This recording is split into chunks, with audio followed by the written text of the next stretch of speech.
Hey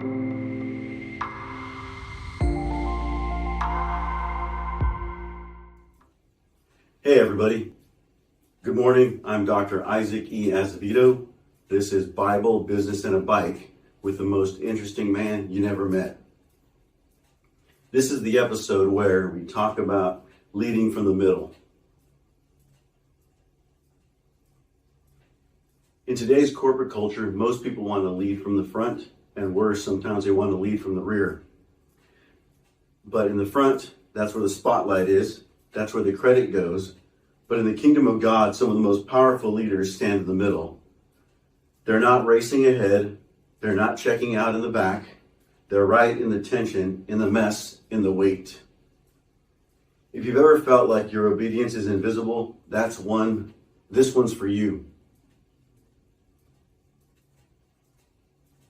In biblical times, the priests carrying the Ark of the Lord's covenant stood firmly on dry ground in the middle of the Jordan while all Israel crossed.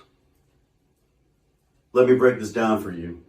Joshua and the people are crossing into the promised land, but first they've got to pass through a flooded river.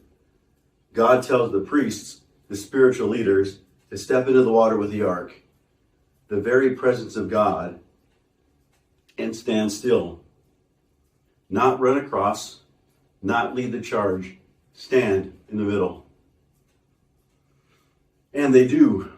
They enter the river when it's still wet, or the water parts after they step in, and they don't move until every single Israelite is crossed.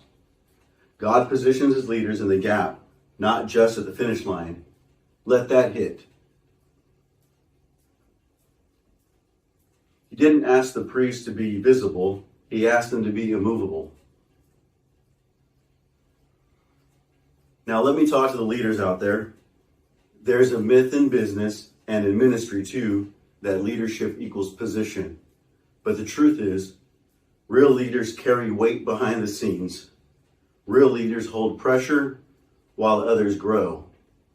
Real leaders stand still so the people they serve can move forward. You know what that is? That's the leadership tension zone. It's where redemptive margin is tested because you're giving space to others while holding steady in the strain. Sometimes leadership looks like keeping the team calm while the bank account drops, staying loyal while upper management fumbles, keeping the mission moving when no one's thanking you. And guess what? If you're called to lead from the middle, it doesn't mean you're behind. It means you've been trusted to stand where others couldn't. That's sacred. In my 30-plus year career, I've led from the front. I've been the keynote. I've closed the deal. I've been on the pedestal. But the most important leadership season of my life, I was in the middle. No title that impressed anyone. No flashy launch. Just me holding up a business, a family, and a dream quietly. I remember one specific time, and I won't name names, but the whole structure was shifting under our feet. And I had two choices: bail out and protect myself, or plant my feet and let God hold it up through me. And I stayed. I led from the middle, in the tension, in the unknown, while the people around me figured out what obedience looked like for them. And I wouldn't trade it. Because God built something in me in that season that can't be taught on a stage. So maybe you're in a space right now, you're leading, but nobody sees it. You're obeying, but nobody's shifting yet. Let me tell you, don't move. Stay planted, stay faithful, stay right in the middle, because sometimes in the middle is where the miracle holds. God doesn't need you to run ahead.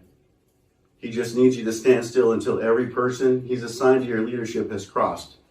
If this hits with you, subscribe, bookmark jonahvale.com, share it with somebody who's tired of standing alone. I'm Isaac. This is Bible, Business, and a Bike. Let's ride again tomorrow.